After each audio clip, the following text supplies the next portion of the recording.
Grüße euch, liebe Zuseher.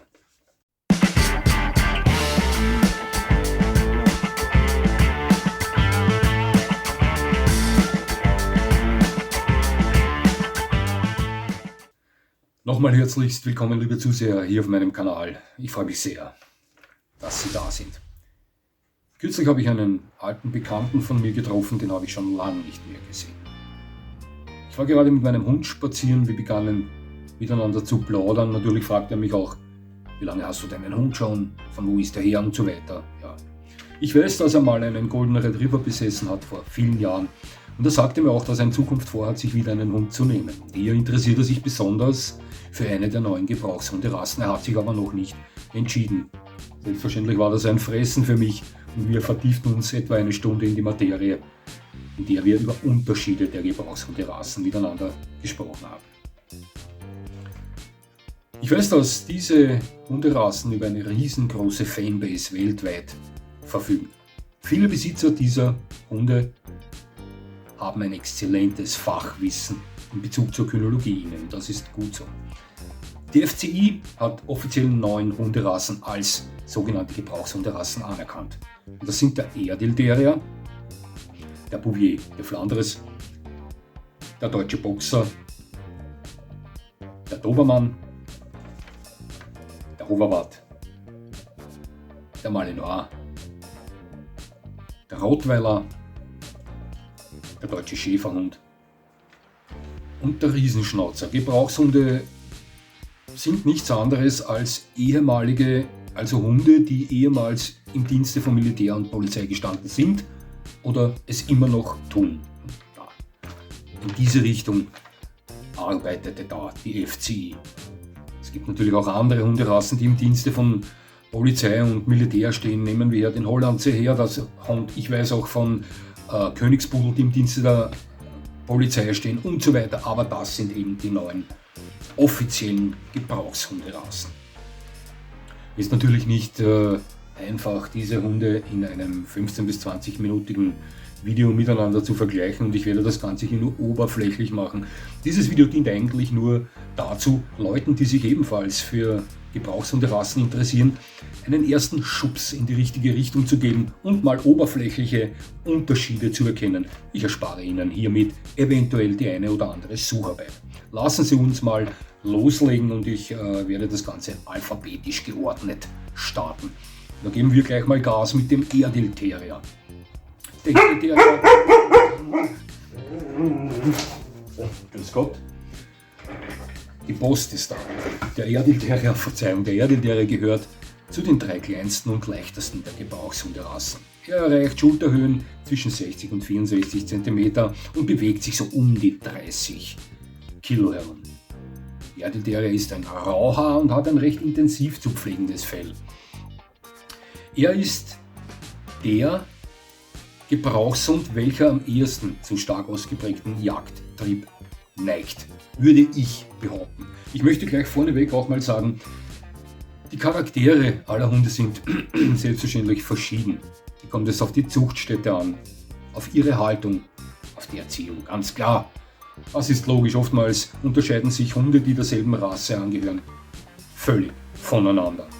In diesem Video allerdings erkläre ich Hunde, bei denen wir mal davon ausgehen, dass sie von der perfektesten Zuchtstätte der Welt stammen und von ihnen am perfektesten erzogen gehalten wurden. Ja? Also hier kann man dann schon etwas damit arbeiten. Also, wie schon so oft gesagt, selbstverständlich sind alle Hunde Individuen. Es gibt viele Unterschiede auch unter den Rassen selbst, aber wir nehmen jetzt den optimalen Rassevertreter her. Ja, das war der Airedale Terrier, ein Top-Gebrauchshund. Ich habe mit allen 9 Gebrauchshunderassen gearbeitet, nur mit Bouviers und Hoverwarts nie an der Schutzarbeit. Und mit allen Hunden war es ein Genuss zu arbeiten. Kommen wir zum zweiten, zum Bouvier. Der Bouvier gehört zu den größeren und zu den schwereren der Gebrauchshunderassen. Er bewegt sich auf die 70 cm Schulterhöhe zu und pendelt sich bei etwa bis zu 40 Kilo ein, würde ich mal sagen. Der Bouvier de Flandres hat einen Stocker, auch ein sehr intensiv zu pflegendes Fell. Er hat das vielleicht extravaganteste Aussehen, die extravaganteste Optik aller Gebrauchshunderassen, möchte ich behaupten. Ist nicht jedermanns Sache. seine Optik. Ja, mir gefallen sie ganz gut, aber kann verstehen, wenn der eine sagt, nein, ein Hund mit diesem Aussehen ist eher nicht meins. Weil auch der Bouvier hat eine riesengroße Fanbase. Ich kann die Leute verstehen. Mir gefällt er auch ganz gut. Gilt auch oftmals als Alternative zum Riesenschnauzer, obwohl sie doch recht verschieden sind. Aber im ersten Augenblick von der Ferne kann man sie miteinander verwechseln. Bouvier ist ein fantastischer Gebrauchshund. Brauchen wir gar nicht darüber reden. Und obwohl er im Vergleich zum Schnauzer zum Beispiel einen viel kürzeren Rücken vorweist, ist auch der Bouvier ein unheimlich beweglicher Hund. Ich sage, Bouvier ist schon beim Agility. Und die geben da Festgas. Ja. Also, Top-Hund. Kommen wir zum deutschen Boxer. So wie der Erdl Terrier gehört der deutsche Boxer eher zu den kleineren und leichteren Gebrauchshunderassen. Der deutsche Boxer bewegt sich so zwischen 60 und 64 cm Schulterhöhe und erreicht zwischen 30 und 35 Kilo Gewicht. Natürlich gibt es auch schwerere deutsche Boxer. Aber ich sag mal, das ist das Groß. Der deutsche Boxer hat ein pflegeleichtes Kurzhaar und er ist aber Pound for Pound mit Sicherheit einer der stärksten der Gebrauchshunderassen. Er ist nicht der stärkste, aber das ist ein richtiger, drahtiger deutscher Bulldog. Das ist eine Leistungskanone. Der Hund hat anständig Saft in den Knochen, möchte ich mal sagen. Ganz besonders zeichnet den deutschen Boxer seine Kinderliebe aus. Das wiederum würde ihn für mich als den besten Familienhund der Gebrauchshunderassen darstellen. Deutsche Boxer sind Clowns in der Familie und ich habe selten Hunde gesehen, Hunderassen gesehen, die kinderlieber sind als deutsche Boxer. Hier bewegen sich zum deutschen Boxer in die Richtung in etwa Bull Terrier, blütige Hunderassen. Auch die zeigen ähnliche Kinderliebe wie der deutsche Boxer. Ja, ich würde sagen, der deutsche Boxer ist ein Top-Gebrauchshund, vielleicht der beste Familienhund unter den Gebrauchshunden. Wahnsinnig tolle Leistungskanone. Oftmals ist es so, dass der deutsche Boxer nicht alles ganz so ernst nimmt wie seine anderen 8 Kollegen, aber ein gut geführter deutscher Boxer ist ein Genuss am Platz. Toller Hund. Jetzt kommen wir zum Dobermann. Der Dobermann gehört auch zu den größten der Gebrauchshunderassen, erreicht oftmals eine Schulterhöhe von bis zu 72 cm und wird auch 40 kapitale Rüden, 45 Kilo schwer. Also schon ein guter Knecht, möchte ich mal sagen. Auch der Dobermann hat ein pflegeleichtes Kurzhaar und er ist für mich der beste Wachhund aller Hunde auf der ganzen Welt. Nicht nur der neuen Gebrauchshunderassen. Lassen Sie mich das vielleicht so erklären. Ein guter Dobermann. Jetzt vom guten Dobermann. Es mag vielleicht Hunde geben, die zuverlässiger melden, schneller melden als der Dobermann, aber das Gesamtpaket des Dobermanns zeigt mir den besten Wachhund der Welt. Er ist hellhörig, extrem aufmerksam. Er ist schnell, ist verdammt schnell. Er ist laut, Dobermänner haben eine laute Stimme. Er ist groß, respekteinflößend und er ist dunkel. Psychische Geschichte. Für mich persönlich, ich hatte viel mit Dobermännern zu tun, viel mit anderen Hunden zu tun, ist der Dobermann der Wachhund par excellence. Das ist meine Meinung. Ein Gebrauchshund, der enorm leistungsfähig ist. Wir haben hier eine Dobermann-Hündin, die läuft in der Umgebung von Neudörfel herum. Die hat ein Gebäude wie ein Whippet. Also ich sah sie noch nie sprinten, aber der traue ich zu, dass sie im 100 Meter Sprint den meisten Malis davonläuft. Also so ein Gebäude habe ich überhaupt noch nicht gesehen. Den schnellsten Dobermann, den ich persönlich kannte, das war Teddy. Das war in den 90er Jahren bei unserem Abrichterplatz. Da gab es sich auf auf freier Fläche, auf offenem Feld, gab sich der böse mit Greyhounds.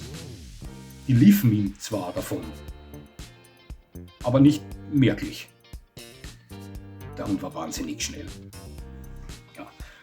Dobermann für mich der Wachhund par excellence, herrlicher Schutzhund, herrlicher Gebrauchshund generell. Tophund. Kommen wir zum Hoverwart. Auch der Hoverwart gehört zu den größeren Gebrauchshunden, er erreicht Schulterhöhen an die 70 cm, also der bewegt sich auf die 70 cm zu, pendelt sich auch bei maximal 40 Kilo ein, ist ein Langstocker und auch das Fell benötigt intensivere Pflege als zum Beispiel die der kurzhaarigen Hunde, deutscher Boxer Dobermann. Ich würde den Hoverwart als gute Alternative erklären zu Golden Retriever. Jetzt werden Sie vielleicht lachen. Nein, aber sehen Sie sich mal einen gelben Hoverwart an. Also von der Ferne kann man ihn schon mit Golden Retriever unterscheiden. Nur Alternative deswegen, wenn Sie ein Fan der Optik von Goldies sind, aber einen Hund mit außerordentlich mehr Schliff und Ecken und Kanten wollen, schlagen Sie auf einen Hoverwart zu. Denn der ist das. Also der ist von der Ferne vielleicht mit einem Golden Retriever zu verwechseln, wenn es ein gelber Hoverwart ist, aber weist völlig andere Charaktere vor.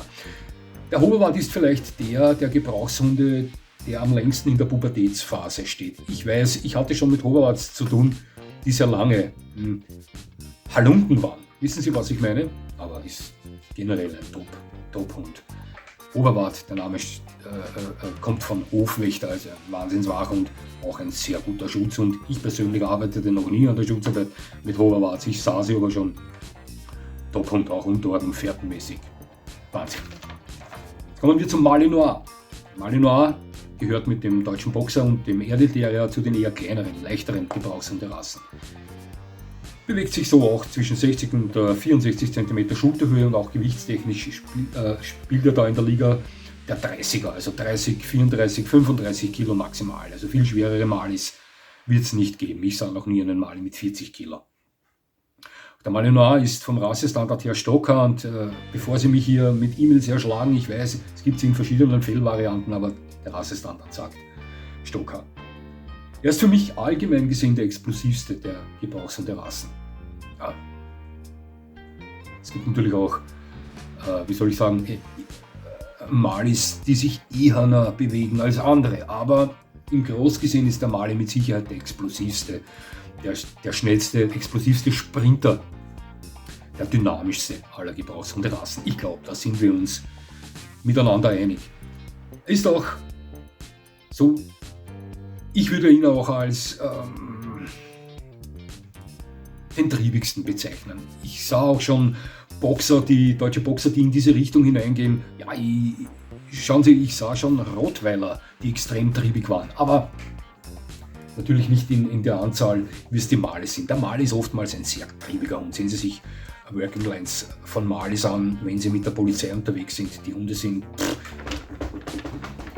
am Stand. Wissen Sie, was ich meine? Malis neigen dazu.